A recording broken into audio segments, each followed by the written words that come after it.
그리고 인플레이션도 지금 우리가 인플레 얘기한 지가 1년이 됐습니다. 1년이 됐고, 근데 1년 되는 동안에 그러니까 인플레도 미국 인플레하고 안 미국의 인플레는 다릅니다.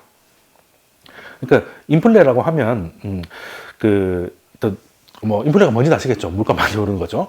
근데 그게 제일 먼저 그 인플레를 제일 먼저 두드려 맞는 데가 어디겠습니까? 미국이거든요.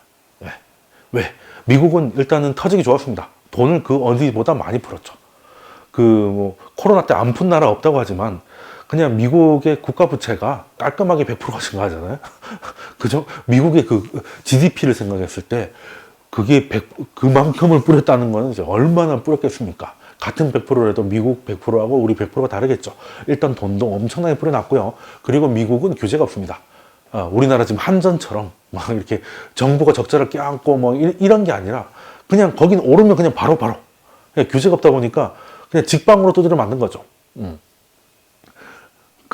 그러다가 제일 먼저 강하게 맞다 보니까 어떻게 돼? 미국은 지금 1년째 이지랄을 하고 있죠. 근데 미국의 상황은 어땠어? 인플레를 제일 먼저 강하게 맞았는데 인플레를 막기 위해서 긴축을 하기에는 여건이 제일 양호했어요. 왜? 경기가 다른 데보다 훨씬 나았고 금리는 제로였으니까. 그래서 그냥 그냥 급발진을 하죠. 그래서 다른 나라들은 유럽이든 뭐 일본이든 한국이든 중국이든 간에 거기서는 공급 충격발 인플레이션은 그대로 노출되어 있는 상황에 미국이 금리를 끌고 가니까 거기에 또 그냥 헉헉거리면서 가야 되는 거죠. 우리나라도 그랬잖아요. 이번에 총재님이 좀 영민하셔가지고 우리는 먼저 움직였지만 뭐 그래도 우리가 먼저 움직이다 다 피해갈 수는 없는 문제니까요. 그런 상태에서 허허거리고 있는데 그 상태가 차이를 났던 게 뭐냐면 미국은 체력이 됐기 때문에 선도에서 금리를 끌어올렸잖아요. 근데 그 말이 체력이 된다는 거는 인플레를 빨리 못 잡으면 인플레가 단단해져요. 그러니까 이제 기름값 좀 올라가지고 기름값만 빠지면 되는 수준이 아니라 이제 기름값이 빠져도 다른 게 다 오르는, 그러니까 뭐 서비스 물가 이런 걸로 다 옮아가 버린 거지. 그래서 인플레가 처음에는 강했다가 나중엔 단단해집니다. 조금 다른 느낌인데. 근데 외국은 달라요. 외국은 그나마 딸리는 체력에 미국 금리 가는 거에 어쩔 수 없이 따라갔죠. 일본은 배째고 안 따라갔지만 결국 어떻게 됐어? 앉아서 그랬더니 뭐 엔화가 150엔까지 가고 막 그랬잖아요. 그걸 뭐 선택을 하든지 둘 중 하나입니다. 화폐 깨지는 걸 선택할래? 아니면 인플레 터지는 걸 할래? 우리 같은 경우에는 일본처럼 못하니까. 우리가 팔아제낄 미국 국채가 일본처럼 많지 않기 때문에 우리는 따라 붙어야 됐고, 일본은 그냥 배째라가 됐는데, 어찌됐든 그러다 보니 미국이 아닌 다른 나라들은 인플레이션을 똑같이 겪으면서도 그 서비스 물가로 가는 데는 한계가 있어요. 왜? 서비스 물가로 가려면 사람들이 소비 여력이 아직 남아있어가지고 써줘야 되는데, 여기에는 미국처럼 금리를 올릴 수 있는 체력이 아닌데 금리를 끌어올리잖아요. 그러니까 수요 파괴가 미리 이어졌다고. 미국은 단단해지는 사이에 여기는 오히려 흐물흐물해졌어요. 이게 이제는 이제 그 한국 같은 데서 이제 서비스 물가가 물가를 끌어올린다라고 말하기는 좀 애매합니다.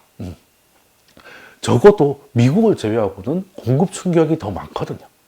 그러면 이 말을 내년에 만약에 뒤집어진다면, 그러니까 지금 유가가 오른 게 8, 90이고, 그렇게 되면 어떤 현상이 벌어지겠어요? 지금 연준이 계속 금리를 올리고 있을 때, 자이언트를 밟고 있을 때, 우리가 먼저 피봇하는데 이런 거는 이제 간대가 분지시니까 못한다 하더라도, 연준이 적어도 속도를 줄이고 조만간 동결이 될 것 같다는 생각이 딱 들었을 때, 그러면 다른 나라들은 연준보다 피봇하기가 훨씬 쉬워요. 왜? 미국은 오랫동안 인플레이션에 노출되어 있었고 경기 체력이 상대적으로 좋았기 때문에 인플레이션이 어떻게 됐다? 스티키해졌다. 단단해진 반면에 금리를 낮추는 즉시 인플레가 다시 올라올지도 모른다는 그 두려움이 다른 데보다 오히려 커진 건데, 유럽이나 이렇게 아시아나 이런 데는 그냥 빨리 이제 공급 충격발, 그러니까 전쟁이니 에너지, 식량 이런 거에 대한 인플레이션이 좀 완화되면 금리를 내려도 인플레이션이 다시 터질 위험이 미국보다 작죠. 그럼 뭐겠어요? 연준이 자이언트만 계속 안 밟아도 어느 정도까지, 어느 기간까지, 어느 정도 높이까지 가늠만 되면 얘네들은 빨리 피봇한다고 할 수가 있다고. 그러면 어떻게 돼?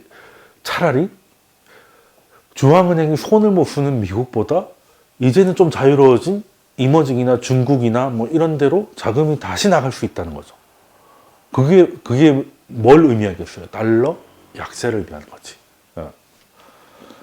그래서 오히려 내년은 좀 다를 수 있겠다.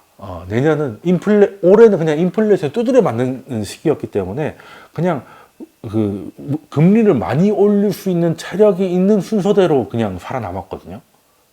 근데 이제는 이제 인플레가 저물고 있기 때문에 그 인플레가 단단하지 않은 나라들은 오히려 중앙은행이 완화로 돌아갈 수 있고, 그래서 올해 같은 경우는 피봇을 하면 뭐 그렇게 되는 거죠. 미친 거 아니야? 인플레 터지는 거 아니야? 라고 했다가 내년에는 반대로 해석할 수 있어요.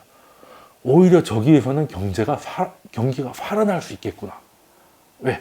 체력을 넘어서는 금리였는데 체력 밑으로 내려오면 이 인플레도 수준이 내려왔으니까 여기는 경기 침체가 아니라 경기 둔화 혹은 뭐 적정 뭐 아니면 심지어 성장까지 생각할 수 있는 뭐 그런 곳이 되면 이게 또 좋게 해석하려면 또 엄청나게 더 좋게 해석할 수 있는 거거든요. 나쁘게 해석하면 또 얼마든지 나쁘게 할 수 있는 거고, 그러면 지금까지 있었던 돈들이 새로운 스토리를 써가면서 밖으로 나갈 수 있다는 거죠. 우리 그런 거 여러 번 봤잖아. 작년엔 이랬는데 올해는 이렇게 되는 거 너무 여러 번 보지 않았어요? 그래서 지금 인플레 성격이 미국 인플레하고 비미국의 인플레가 다르다는 게 내년에는 조금 의미 있을 수 있다. 올해도 의미가 있었지만 좀 안 좋게 의미가 있었죠. 근데 이제 요것들 보시면 특히 이제 우리나라 비교해봅니다. 우리나라 금리가 대부분 이제 미국보다 높았지만 오히려 미국이 더 높았던 시기도 있죠. 시기도 있고 뭐 요때 뭐 비슷하게 이미 좀 높아가지고 미국이 치고 올라올 때 어느 정도 뭐 했던 기억도 있는데 뭐 사실 그때 뭐 코스피도 괜찮았습니다. 그죠? 요때는 뭐 사실 우리가 잘할 수 있는 게 별로 없지. 예, 우리가 잘할 수 있는 게 요때는 우리가 더 높다 하더라도 옆으로 갔잖아요.